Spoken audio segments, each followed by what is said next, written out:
Over the past 14 years, Dubai Healthcare City has grown to establish itself as a world-class health destination. We are building on 4 key pillars to create an ecosystem that covers not only health and well-being, but also training the doctors of the future, finding cures and improving living environments. We are proud to be creating an internationally recognized destination for health and well-being that's in the lead-up to the Expo 2020 strengthens Dubai's vision to become a sustainable and diverse city of the future. Assalamualaikum and good morning. I be Dr. Adilah and my fellow friends. Today, we are going to present our health and wellness destination, which is Dubai Healthcare City or DHCC. The presenters today will be me, Zaliha Laila Ashikin, and my partner, Nur Firzani. These are the contents of our presentation today. Assalamualaikum and a very good morning. My name is Nur Firzani and today I will talk about Dubai Healthcare City. So Dubai Healthcare City was launched in 2002 by Mohammed bin Rashid Al Maktoum, a Vice President and the Prime Minister of the UAE and ruler of Dubai. DHCC has received the authority by the government, which is Dubai Healthcare Authority, or best known as DHCA. Dubai Healthcare City has 4 divisions, which are healthcare, education, research and investment, and regulatory. Well, frankly speaking, the Dubai healthcare is considered expensive, but for UAE citizens, their healthcare are free. Dubai Healthcare City consists of 2 phases, which is the phase 1 or known as the operational phase, where their main purpose is to cover for healthcare and medical education. While phase 2 is an extension for phase 1, but it focuses more on wellness instead of medical. For example, in phase 2, they have spa resorts, sport medicine facility, waterfront residence, and nutrition centers. Now we are moving on to phase 1. For phase 1, they mainly focus on excellence in healthcare and medical education, and they want to be recognized internationally. On top of that, they want to deliver a quality and a better treatment care to local and international patients. Besides, Mohammed bin Rashid University of Medical and Health Science, or best known as MBRU, is the first medical university in Dubai Healthcare City. While in phase 2, they have variety choices for its quality and variety of wellness services. Thus, they also serving wellness and rehabilitation facilities such as therapy, zero gravity pools, personalized spas, and religious exercise and diet. Other than that, it only took less than 30 minutes drive to the nearest facilities such as malls, hotels, and airports. Well, I would say that the phase 2 locations are very strategic and easy accessible for local and international tourists. So this is the map of phase 1 and phase 2. As you can see here, phase 2 is much bigger than phase 1 because of the facility that they provide to tourists such as hotels and also malls. Phase 1 occupies around 4 million square feet, while in phase 2 occupy around 19 million square feet.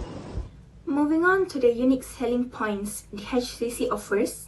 Firstly, DHCC is a healthcare free zone. Being a free zone country gives it a lot of benefits such as 100% import and export tax exemption and access to world-class logistic facilities. Besides that, DHCC is famous for its quality rather than quantity. This is proven when they only have 5 hospitals and not more than 200 clinical facilities, despite the wide area of the city. And thirdly, DHCC is known for its research and teaching center. Let's watch this video to get an insight of its education and research facilities.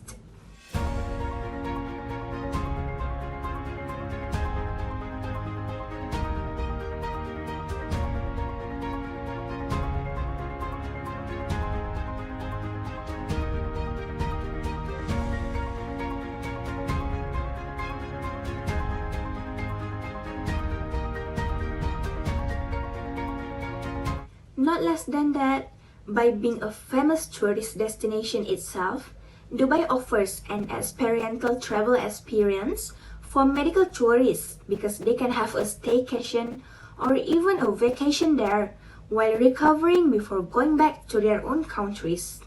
Besides that, DHCC captures the Middle East market and diverts them from going to Asia for treatments.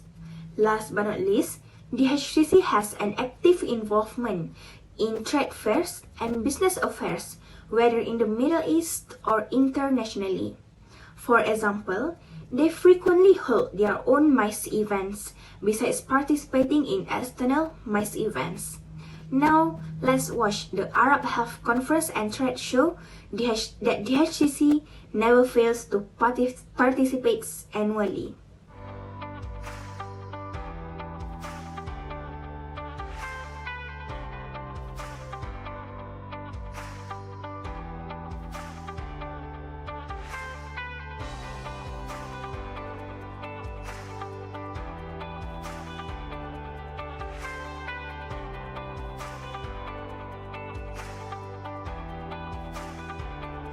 Next is the development of Dubai Healthcare City.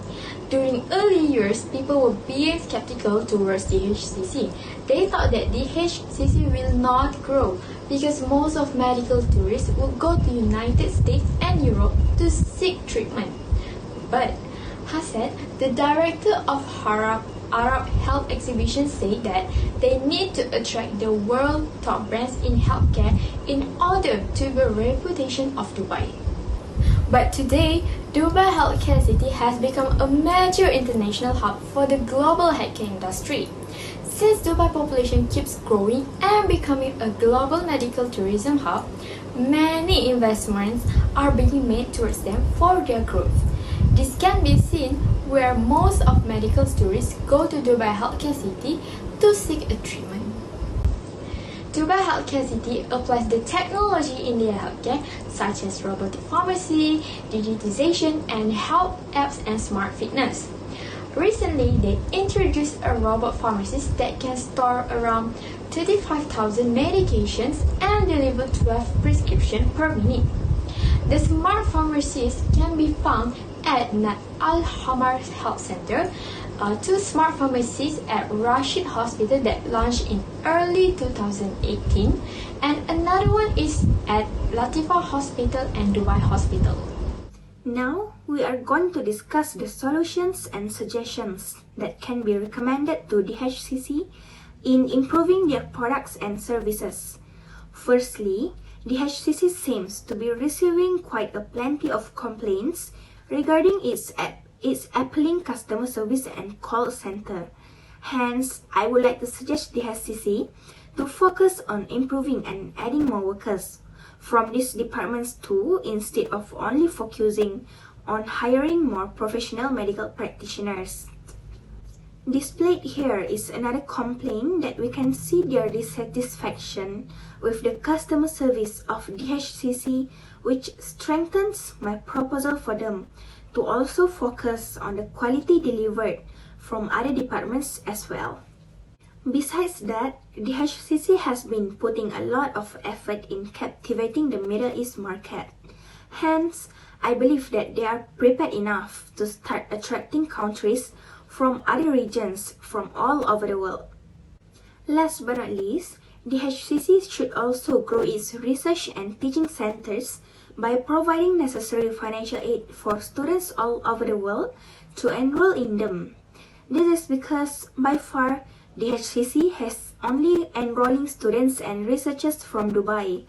I believe that by expanding their centers to international students, DHCC will definitely grow a lot in the future. That's all from us, and thank you for your time and attention.